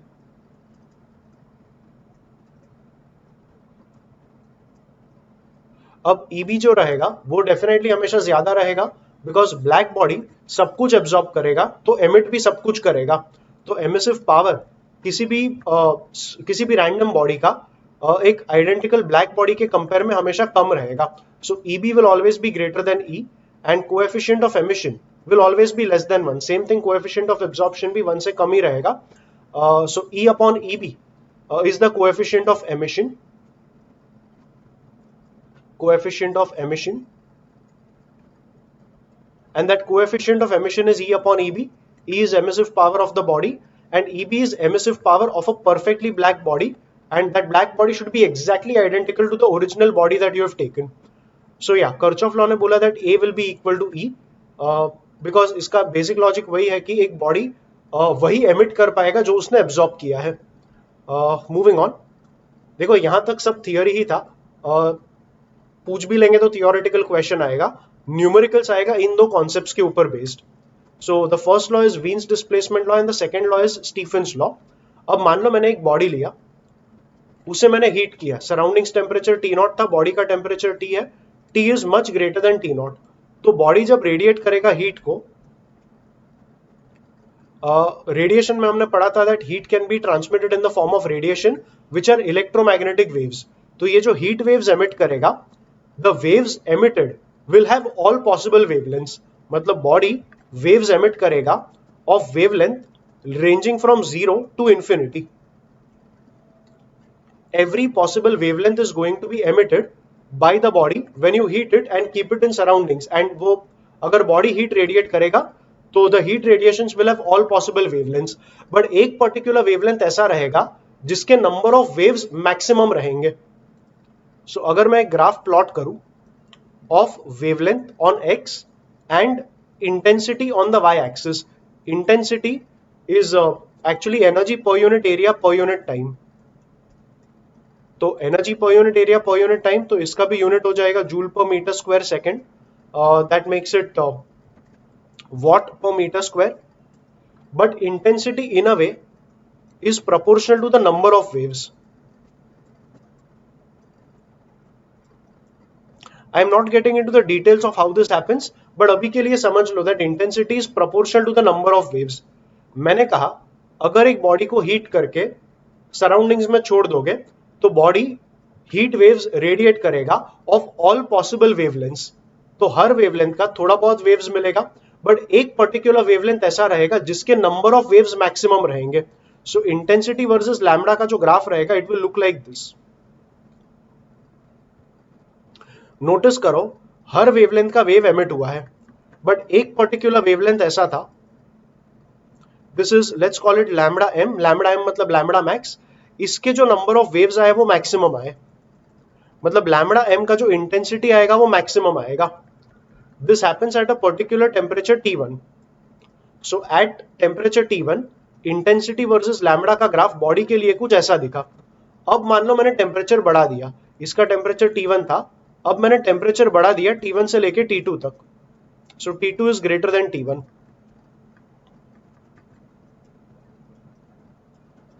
अगर मैं temperature बढ़ा दूंगा तो वापस ये बॉडी हर पॉसिबल वेवलेंथ को एमिट करेगा, बट एक पर्टिकुलर वेवलेंथ ऐसा रहेगा जिसके नंबर ऑफ वेव्स मैक्सिमम रहेंगे। ये जो वेवलेंथ है it will move to a lower value. So अगर मैं टेम्परेचर बढ़ा दूं तो graph is going to have a trend like this. ये एक्स्ट्रा चीजें इरेज आउट कर लेंगे, इसे भी इरेज आउट कर ले। And the trend now like I said is going to look like this.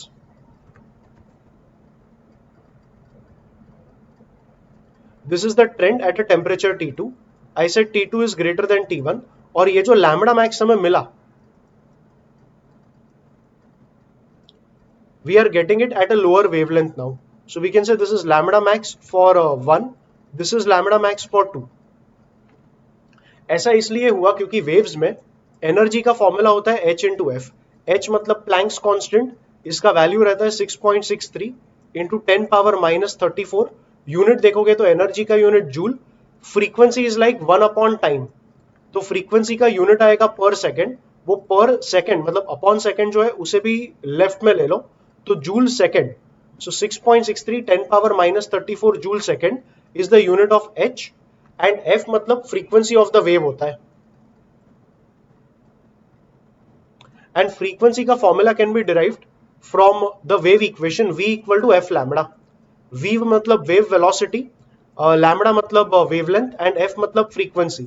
तो energy of the wave is hf, तो f को अगर हम लिख लेंगे v बाय लैम्बडा तो E का फॉर्मूला हो जाएगा hv by lambda. So energy of a wave is proportional is inversely proportional to the wavelength. तो अगर मैं टेम्परेचर बढ़ा देता हूं, मतलब T2 ग्रेटर देन T1 है, अगर मैंने टेम्परेचर बढ़ा दिया तो ज्यादा एनर्जी के वेव्स ज्यादा क्वांटिटी में एमिट होंगे। अब ज्यादा एनर्जी मतलब लोअर वेवलेंथ, इसीलिए जब तू लोअर वेवलेंथ पे मूव किया तभी उस वेवलेंथ के जो नंबर ऑफ वेव्स मिल रहे थे वो ज्यादा मिले।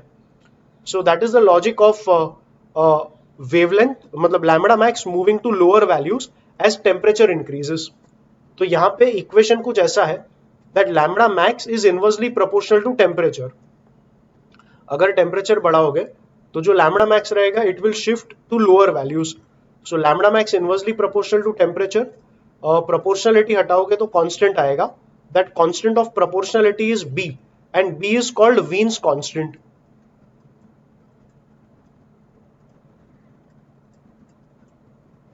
एंड वीन्स कांस्टेंट का जो वैल्यू है it is 2.898 into 10 to the power minus 3।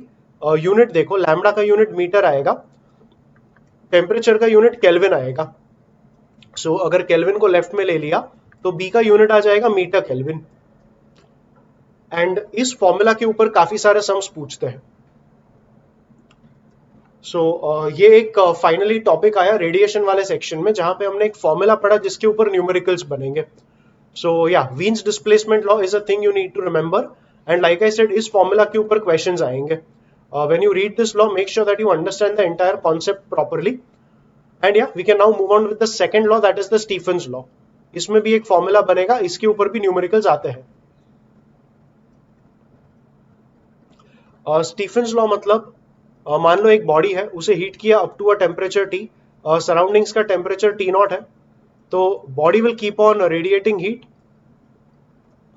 अब रेडिएशन मतलब heat waves and heat waves मतलब electromagnetic waves.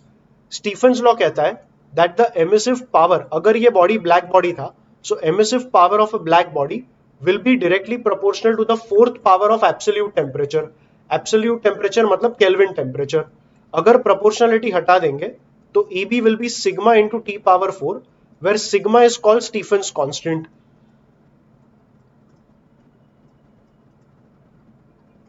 And that Stephen's constant sigma, इसका value you can remember it as 5678. So 5.67 into 10 power minus 8. EB मतलब emissive power of a black body. EB का unit हमने यहाँ पे derive किया था, E का और EB का यूनिट सेम आएगा, so that will be watt per meter square. So EB का unit watt per meter square and upon में Kelvin power 4. So unit is watt per meter square Kelvin power 4. So ये formula हो जाएगा emissive power of a black body का। अब मान लो अगर ये बॉडी ब्लैक बॉडी नहीं है, if it is a normal body, तो EB का जो फॉर्मूला है from your you can take EB your and small e on the right hand side, तो EB का फॉर्मूला बन जाएगा capital E upon small e.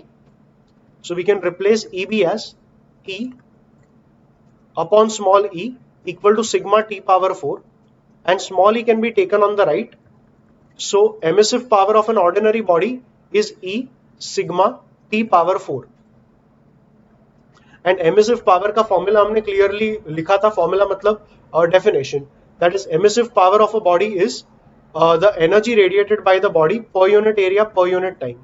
तो काफी बार E को they will write it as Q upon AT and that will be E sigma T power 4. इसमें भी कुछ टर्म्स को तुम रीअरेंज कर पाओगे, मतलब A अगर राइट में गया तो Q by T is A E sigma T power 4. सो इस तरीके के मॉडिफिकेशंस तो चलते ही रहेंगे, बट मेन तुम्हारा स्टीफेंस लॉ ये वाला लॉ है. This is one modification, this is the other modification. Sigma का वैल्यू याद रखना and this concept is continued further.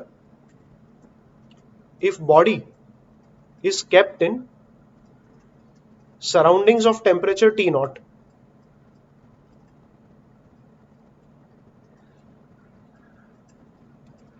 तो हीट का ऐसा रहता है कि बॉडी अगर रेडिएट करेगा तो बॉडी अब्सॉर्ब भी करेगा. So the net emissive power, net heat absorbed bye the body per unit area per unit time, मतलब Q by AT for the body which is emissive power of the body, that will be sigma T power 4 जो उसने emit किया minus sigma T not power 4 जो वो absorb करेगा from the surroundings. तो जो E का फॉर्मूला बनेगा that is Q by AT का formula, that will be sigma T power 4 minus T not power 4. तो ये भी एक इक्वेशन है जो न्यूमेरिकल्स में यूज करेंगे. एंड या that's it about the Stefan's law. इसका एक छोटा सा एप्लीकेशन देख लो. So this is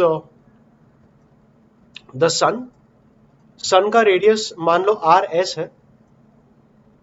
sun is radiating heat and ये हीट रेडिएशंस अर्थ तक रिसीव होंगे.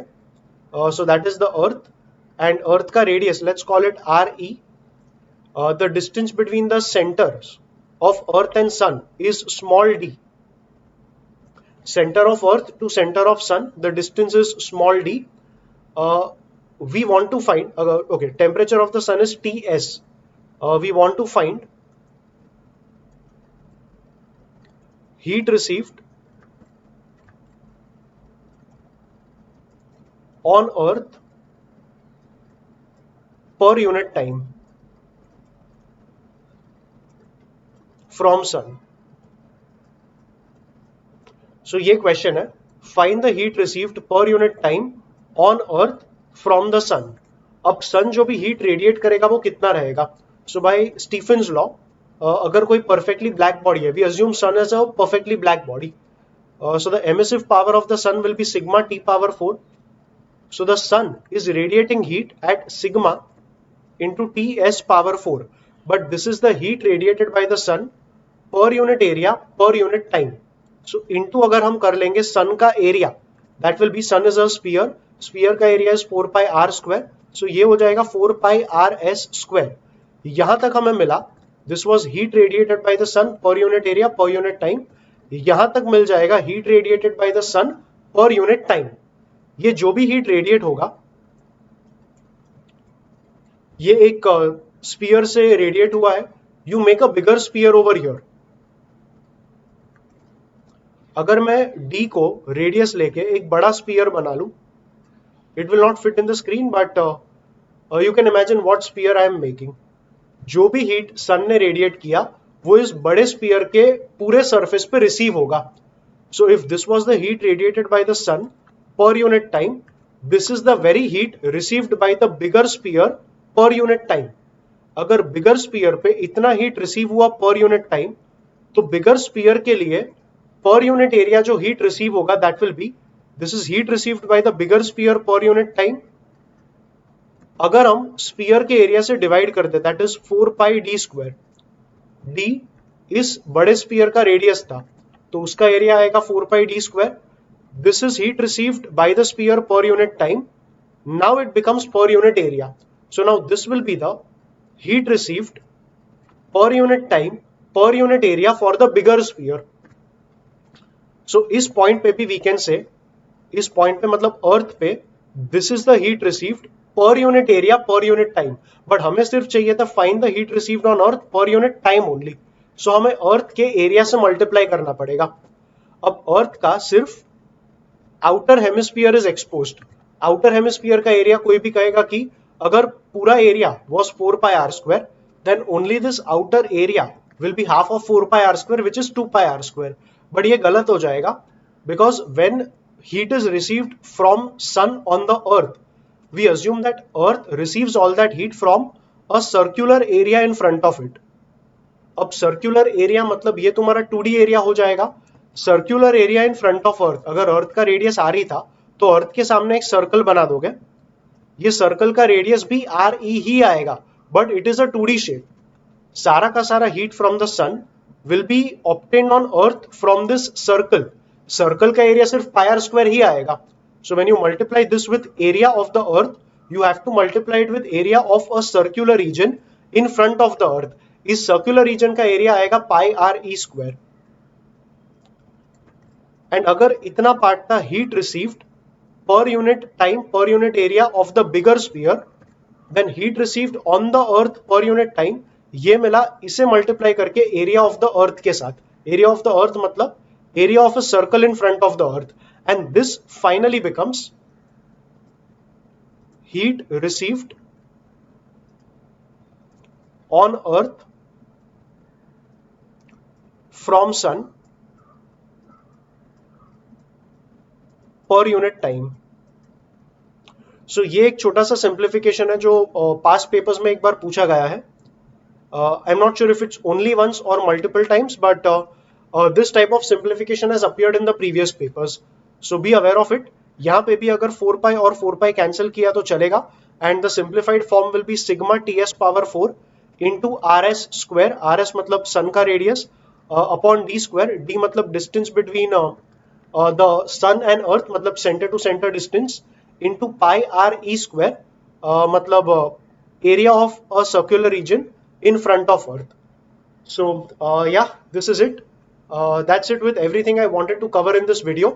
I hope that the contents of this video have been someplace somewhere helpful to you in your preparations. Thank you for watching.